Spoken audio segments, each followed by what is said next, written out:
El tema del día de hoy, hermanos, es ¿qué es adorar a Dios en espíritu y en verdad? Ese tema, hermanos, está basado en un estudio de la revista The Herald, de hecho en su última edición en inglés, que es en el bimestre septiembre-octubre. Y bueno, en esa revista de septiembre-octubre se tienen varios estudios. De hecho, el tema principal de la revista es los 10 mandamientos. Tiene un estudio acerca de los 10 mandamientos. De hecho, los estoy subiendo como una serie de videos al canal. Ese es el segundo video. Y bueno, en ese segundo video vamos a tocar ese tema. De hecho, el tema original de la revista se llama No te harás imagen grabada o una imagen tallada. Ese estudio, hermanos, como les comento, es de la revista The Herald, del Instituto Pastoral Bíblico, y es un estudio del hermano Micah Hess, que es uno de los escritores regulares de la revista. Bien, hermanos, ese estudio, para no hacerlo tan largo, realmente estoy haciendo un resumen de lo que es el estudio del hermano Micah Hess. No me gustaría que los videos pues se alargaran a más de una hora, ya que puede ser un poco pesado escuchar un audio de más de una hora. Les comento también, hermanos, que la Biblia que voy a estar utilizando para la lectura bíblica es la traducción Reina Valera de 1960. Si tienen dudas sobre los textos bíblicos citados, es importante que los escriban en un cuaderno y posteriormente busquen más información en la Biblia. No les pido que me crean a mí, ni tampoco al hermano Micah Hess, ni al Instituto Pastoral Bíblico. Lo importante es que ustedes se aseguren de que la información que se está presentando tiene sustento bíblico. Eso es lo más importante. Bien, hermanos, pues vamos a comenzar con el estudio. Les menciono algunas de las partes de la revista, como les comento, es un resumen. El hermano Micah Hess comienza explicándonos que este segundo mandamiento, porque ese es el segundo mandamiento, que es no tendrás imágenes talladas o no te harás imágenes talladas o labradas, pues se basa o tiene como base el principio del primer mandamiento, que es no tendrás dioses ajenos delante de mí, que de hecho es el video pasado. O sea, el último video precisamente habló de esto. Esta prohibición, hermanos, de hacer imágenes talladas o labradas, pues incluye no solo a las cosas que están en la tierra, o sea, no solamente es una prohibición de hacer imágenes de cosas que están sobre la tierra, sino también hacia las cosas que están en los cielos, y también se extiende hacia las cosas que están en las profundidades de las aguas o de los mares. Esos mandamientos, hermanos, son absolutos, o sea, no permiten de ninguna forma que nosotros tratemos de interpretarlos. De hecho, no necesitan interpretación bíblica. Los mandamientos son muy puntuales, muy exactos, son absolutos. Dejan muy claro que el lugar de Dios en nuestras vidas debe de ser el del más alto honor y respeto. Ninguna de las cosas, por muy buenas que sean, de la creación de nuestro Dios, ya sea el cielo, la tierra o el mar, de ninguna manera deben ser adoradas o utilizadas para representarlo. De hecho, no solo no debemos de utilizar a ninguno de sus creaciones, no podemos utilizar ninguna de sus creaciones para adorarlo, sino que tampoco debemos adorarlo bajo la imagen de otros dioses, ya sea del colectivo imaginario del ser humano o dioses en el sentido de demonios que se hicieron pasar por dioses. El primer subtema, hermanos, de ese estudio es no vieron ninguna forma. Tiene como base Deuteronomio capítulo 4 versículo 15, que yo les invito a que lo lean en casa. Les repito la cita, hermanos, es el libro de Deuteronomio capítulo 4 versículo número 15, que dice: Guardad pues mucho vuestras almas, pues ninguna figura visteis el día que Jehová habló con vosotros en medio del fuego. De hecho, voy a leer yo el 16, dice: para que no os corrompáis, y hagáis para vosotros escultura, imagen de figura alguna, efigie de varón o hembra. Aquí, hermanos, pues se nos habla del momento en que los israelitas volvieron salieron de Horeb, y Jehová les dio los mandamientos, hizo un pacto con ellos. Cabe mencionarse que, el pacto de la ley de Moisés solo se hizo con ellos, o sea, los judíos que salen de Egipto, no con los patriarcas, como en algunas ocasiones algunas religiones lo hacen ver. Algunas religiones creen que el sábado, de hecho, fue algo que se instituyó desde la creación de Adán y Eva, pero no hay registro de eso. De hecho, Deuteronomio capítulo 5 nos menciona que ese pacto, tanto del sábado como de los mandamientos, se hizo precisamente con los israelitas que salieron de Egipto, no con sus antepasados, y lo dice específicamente así. Y se menciona que el sábado era un convenio que tenía Jehová con ellos, que les recordaría que salieron de Egipto de ser esclavos. Entonces, lean el capítulo 5 para mayores detalles, pero para no salirme del tema, regresamos a lo que es el segundo de los 10 mandamientos, y si tienen dudas, lean capítulo 4 y 5 de Deuteronomio. Moisés, hermanos, en ese momento, cuando les dio el pacto de la ley a los israelitas y ellos aceptan el pacto, Moisés les recordó a los israelitas muy claramente y específicamente, fue muy puntual en lo que no vieron. Dios no tomó ninguna forma o alguna figura para representarse delante de ellos. Y les dice Moisés por eso en Deuteronomio capítulo 4, versículo 15, cuiden mucho sus almas de comparar a Dios con alguna creación, porque no vieron ninguna imagen cuando Dios se presentó delante de ustedes. Si Dios hubiera querido que los israelitas lo asociaran con alguna de sus creaciones, podría haberlo hecho muy fácilmente. De hecho, el punto de que Dios no se manifestara como una criatura del campo o una criatura voladora en el aire, o sea, un ave, pues era un recordatorio prácticamente de que debían de guardarse de tales tentaciones de tratar de representarlo con una imagen. Este versículo, hermanos, no solo confirmó que Dios no quiere que le sirvamos o lo reconozcamos como se hace con los falsos dioses. También nos recuerda ese texto, hermanos, que no debemos utilizar ningún elemento físico como un canal a través del cual adorarlo. O sea, no debemos de utilizar imágenes como un canal para adorar a nuestro Dios Jehová, a nuestro Padre Celestial. El siguiente subtema, hermanos, ¿por qué las imágenes talladas son tan detestables para Dios? En esta sección, hermanos, el hermano pues trata de explicarnos por qué es probable que para Dios sea una abominación las esculturas, o sea, y que tratemos de representarlo a través de una escultura o un ídolo. La humanidad, hermanos, ha tenido una tendencia hacia los ídolos, o sea, crear ídolos o imágenes. Ya habíamos hablado de esto en otro video, pero lo voy a volver a recalcar. Los seres humanos somos muy visuales, necesitamos ver todo aquello en lo que creemos. Inclusive los ídolos sirven para poder explicar nuestro entorno. Por ejemplo, en la antigüedad, si había un terremoto o hacía erupción un volcán, la gente no entendía por qué pasaban estas cosas. Entonces, lo más fácil era tratar de explicar su realidad a través de los mitos. Simplemente el dios del trueno, el dios de la tierra o el dios del volcán estaban enojados y pues hicieron notar su enojo.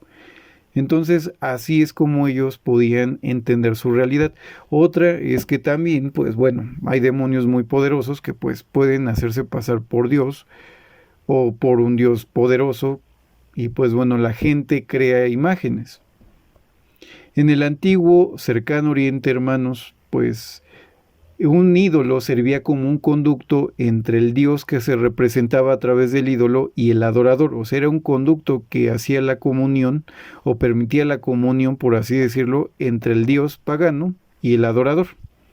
Esta forma de adoración, hermanos, tiene muchos defectos fatales. El primero es que los ídolos son creados por seres pecaminosos y el artesano refleja su cultura y su personalidad en el ídolo que crea. Por lo tanto, pues el fabricante del ídolo pues le impregna prácticamente a la imagen o le imputa prácticamente todos sus defectos y sus susceptibilidades y pues sus fallas tanto de su cultura o personalidad. O sea, lo poco o mucho que entienden de la naturaleza, de lo que es la vida, pues lo impregnan en ese ídolo que pues es una aberración. O sea, está impregnado de todos los errores y la imperfección humana. Ninguna cantidad, ninguna habilidad, por muy hábil que sea el artesano, y aunque planifique mucho cómo lo va a hacer a este ídolo, jamás puede evitar este defecto en la imagen. O sea, imputarle a la imagen tanto sus defectos y pues su personalidad y pues las fallas culturales, sus fallas personales. Jamás se va a poder evitar. Entonces, si queremos hacer una representación de Dios, en lugar de hacer algo que le dé gloria y alabanza a Dios, pues le vamos a hacer una imagen llena de defectos como los que tenemos los seres humanos. El segundo punto por el cual no es muy bueno hacer ídolos, y que probablemente sea el punto también principal por el cual Jehová no quiere que se hagan ídolos para representarlo, es por la razón muy obvia que se ve en Éxodo 24. Vamos a recordar nuevamente Éxodo 24, hermanos, para que pues tengamos fresco el texto. Es Éxodo capítulo 20, versículo número 4. Dice lo siguiente: no te harás imagen ni ninguna semejanza de lo que esté arriba en el cielo, ni abajo en la tierra, ni en las aguas debajo de la tierra. Aquí, bueno, nuestro Dios nos advierte contra tal insensatez.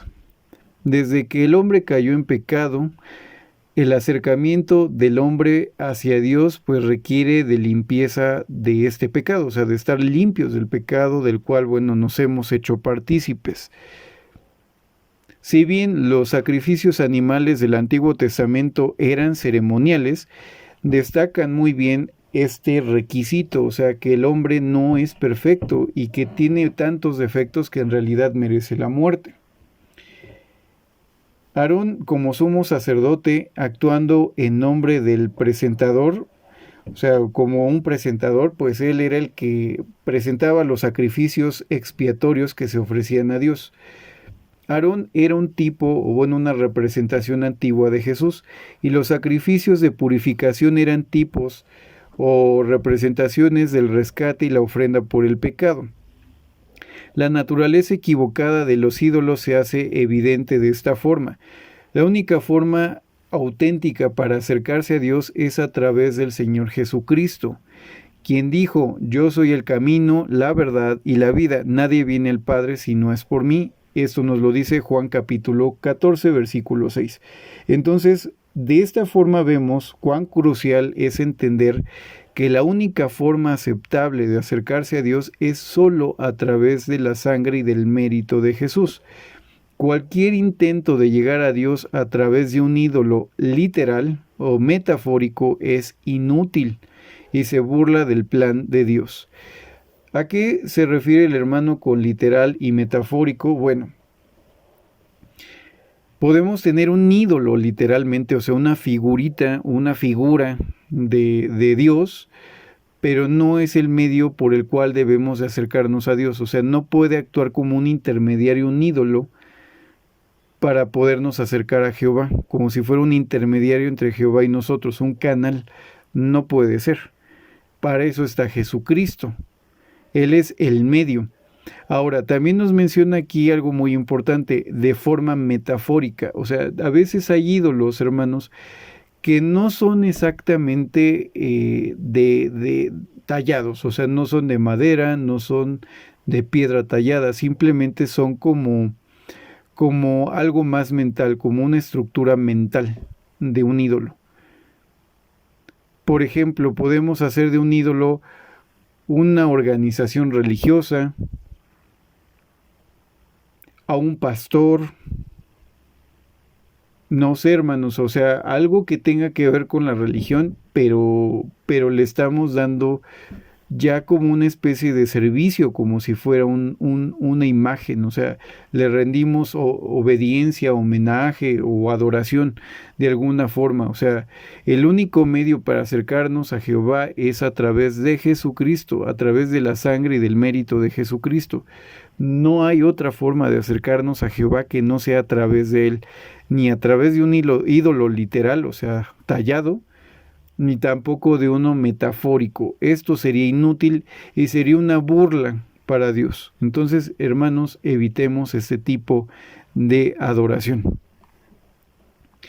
La revista de Herald, en esa edición, en ese mismo artículo, pues habla acerca de en qué sentido Dios es un Dios celoso, porque dice que es un Dios celoso, la Biblia.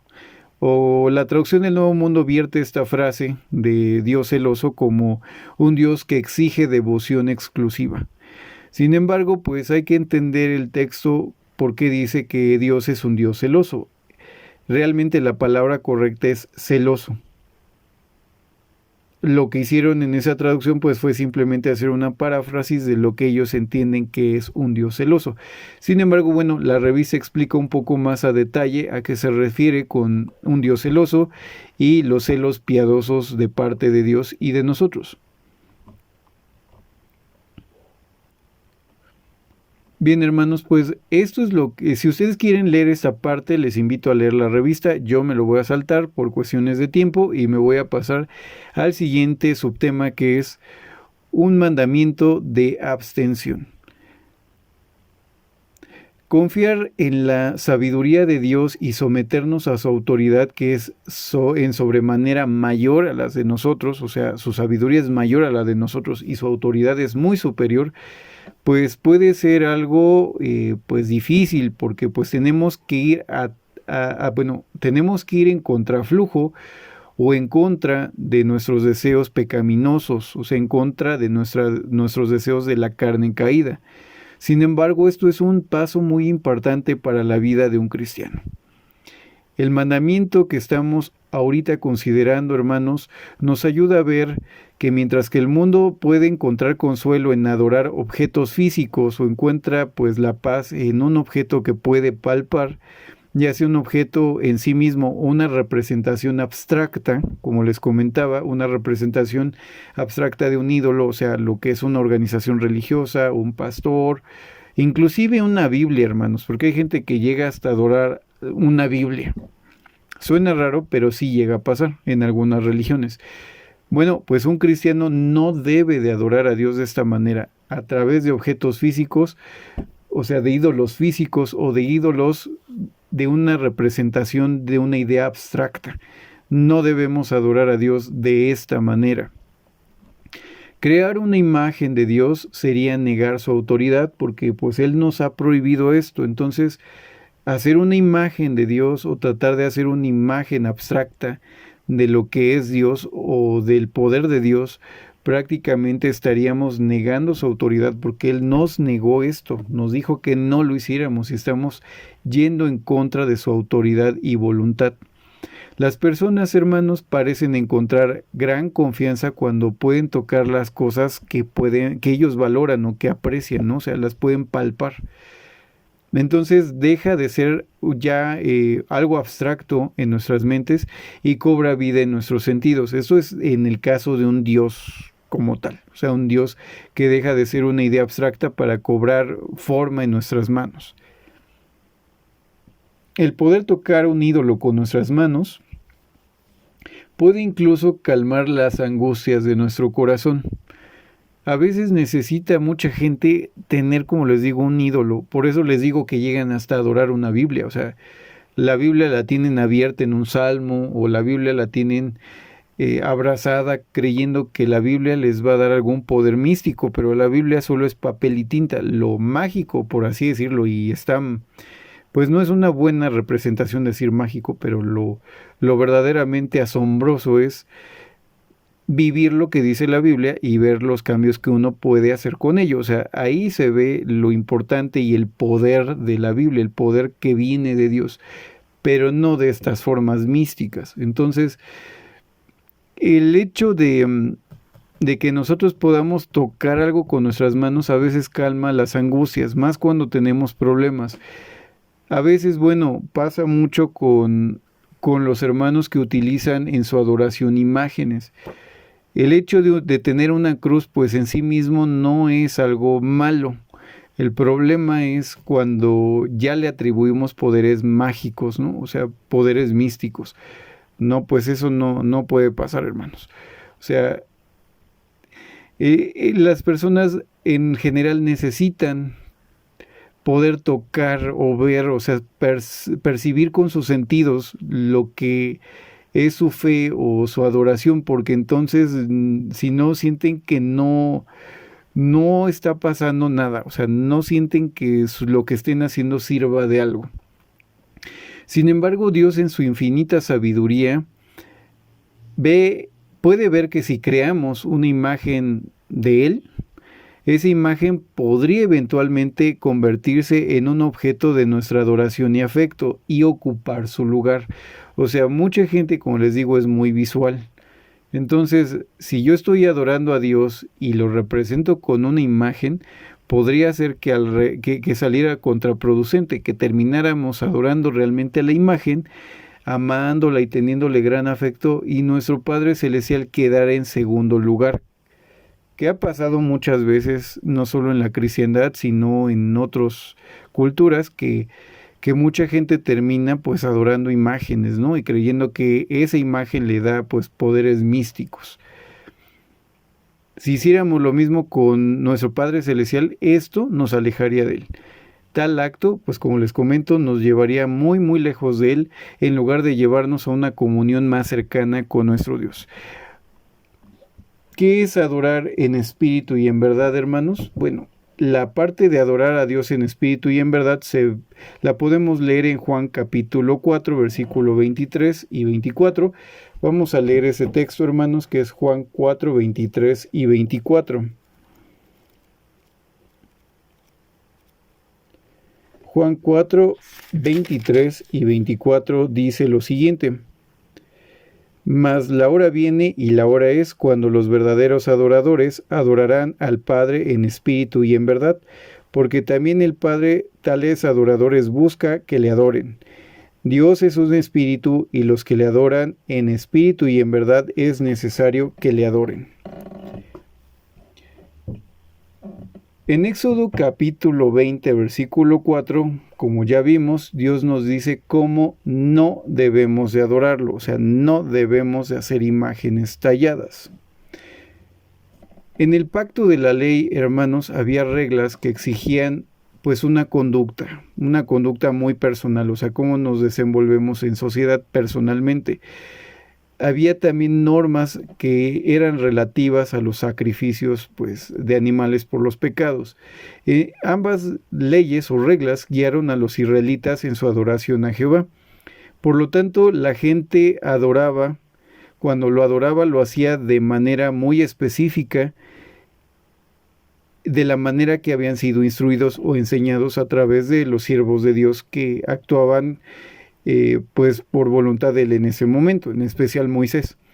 Su adoración de los israelitas estaba centrada en el tabernáculo, más tarde en el templo, considerados lugares de morada de Dios. Seguramente y naturalmente surge la pregunta: ¿cómo debe el cristiano adorar a Dios? La respuesta, pues ya la leímos, está en Juan 4, 23 y 24, donde Jesús les menciona a los verdaderos adoradores, que ellos deberían de adorar a Dios en espíritu y en verdad. Jesús hizo la distinción entre la forma antigua de adorar a Dios en un lugar fijo y esta nueva forma que estaba abriendo. La adoración a Dios ya no estaría atada a un lugar específico. Para adorar a Dios en espíritu es vital que conozcamos a nuestro Padre Celestial en el Espíritu. Repito, para adorar a Dios en espíritu es vital que nosotros podamos conocerlo a Él en espíritu. Eso significa que debemos pues sumergirnos todos los días en las Escrituras, estudiar de ellas, aprender de Dios a través de ellas, comprender el plan de salvación de nuestro Dios Jehová. Esto, hermanos, a entender el plan de salvación nos podría ayudar a conocer verdaderamente a nuestro Padre Celestial. Él se ha revelado a nosotros a través de las Escrituras, expuestas a través del mensaje en ese tiempo de la siega o de la cosecha. Cuando la verdad, hermanos, se arraiga en nuestros corazones, vemos que Dios no se está enfocando en el castigo y en la retribución. O sea, no es el punto central de la Biblia, o sea, que Jehová nos vaya a castigar o que Jehová nos va a premiar, sino que vemos realmente el plan de salvación como realmente lo es. Ahora vemos a Dios como el autor de la salvación del hombre, quien se preocupa demasiado por su creación y que tampoco perdonó, como dicen las Escrituras, a su Hijo amado para salvarnos, o sea, que nos dio a su Hijo para poder cumplir el requisito de una ley que Él mismo dictó y que Él mismo ejecutó. Su gracia, hermanos, la gracia de Jehová, o diría la traducción del Nuevo Mundo Antigua, la bondad inmerecida de Dios, su misericordia son abrumadoras. Nos hacen sentir y nos llevan hacia la humildad, hermanos. Reconocemos a partir de entender todas estas cosas, estamos capacitados ya para reconocer que necesitamos un Salvador, o sea, reconocemos humildemente que necesitamos un Salvador. Después de recibir, hermanos, el mérito que nos ha comprado la justicia, y más bien el mérito de la justicia que ha sido comprado a través de Cristo, después de recibir este mérito, hermanos, que se aplica a nosotros que somos pecaminosos, que tenemos una carne caída, y después de que somos engendrados en Espíritu Santo, ahora estamos listos para adorar a Dios, adorarlo en espíritu y en verdad. Como les comento, después de recibir el mérito de la justicia de Cristo, o sea, después de haber sido justificados de nuestra carne caída o de nuestras imperfecciones y de haber sido engendrados en Espíritu Santo, comenzar la gestación de la nueva creación. Entonces, hasta ese momento, hermanos, ya estamos listos para adorar a Dios, para poder adorar a Jehová en espíritu y en verdad. Ahora tenemos una relación, hermanos, como hijos espirituales. No somos amigos de Jehová, somos hijos de Jehová. Y lo logramos a través del mérito de Jesús, a través de la fe de Jesús. La Biblia bien menciona que todos los que fueron creyentes y ejercieron fe en Cristo, se les dio la potestad de ser hijos de Dios. Al acercarnos a Jehová, hermanos, pues nos lleva a expresar nuestro agradecimiento a nuestro Padre Celestial. Sabemos que podemos permanecer en su presencia y expresar la adoración que se desborda de nuestros corazones llenos de humildad, hermanos.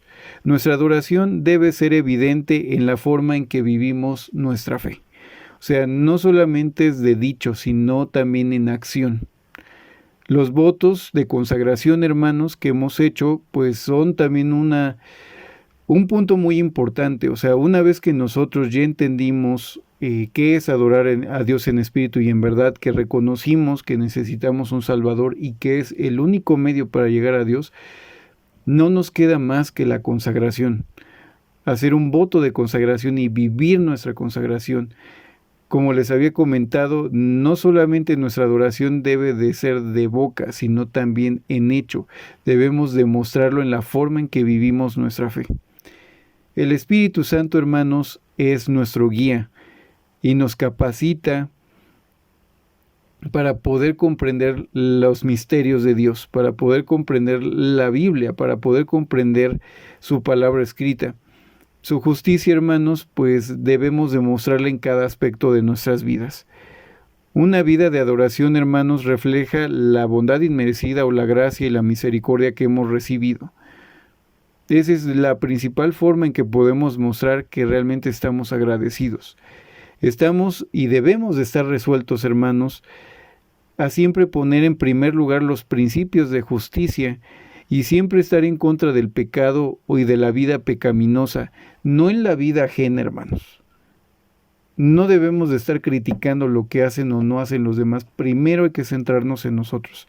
Nosotros tenemos tantas cosas mal que de verdad primero deberíamos de ver lo que somos nosotros y luego tratar de andar criticando no a nuestros hermanos de nuestra iglesia, sino a cualquier cristiano. Podemos dar un consejo, pero jamás debemos de estar criticando, porque con la vara con la que medimos, también seremos medidos. Nuestro culto, hermanos, o nuestro servicio que nosotros rendimos a Dios, nuestro culto espiritual requiere que cumplamos con este compromiso tan grande que hemos hecho de consagración y de poner nuestros cuerpos u ofrecer nuestros cuerpos como un sacrificio vivo, santo, acepto a Dios, según lo vierte Romanos capítulo 12, versículo 1.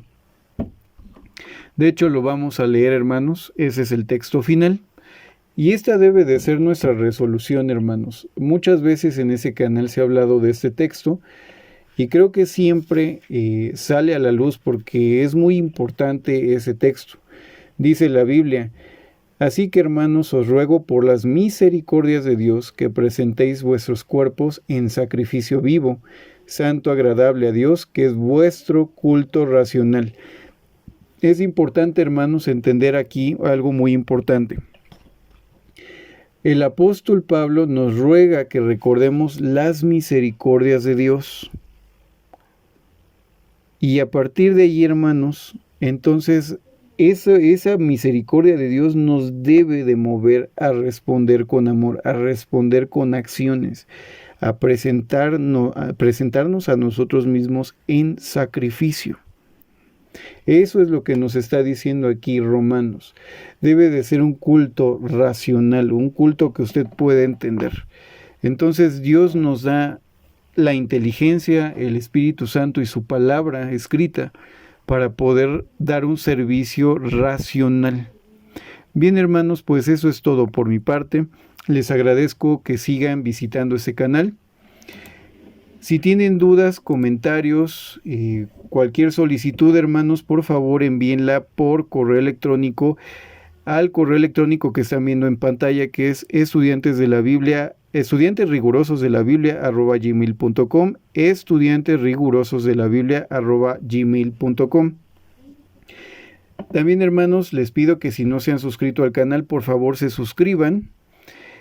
Denle like al video, también suscríbanse y denle también en la campanita que les va a aparecer después de suscribirse, denle todas las notificaciones para que YouTube les avise cuando se suba un nuevo video. Bien, hermanos, pues me despido, pues no sin antes, como les comentaba, darles gracias por visitar el canal. Me despido con la bendición que viene en 2 Corintios capítulo 13, versículo 14. La gracia del Señor Jesucristo, el amor de Dios y la comunión del Espíritu Santo sea con todos vosotros. Amén.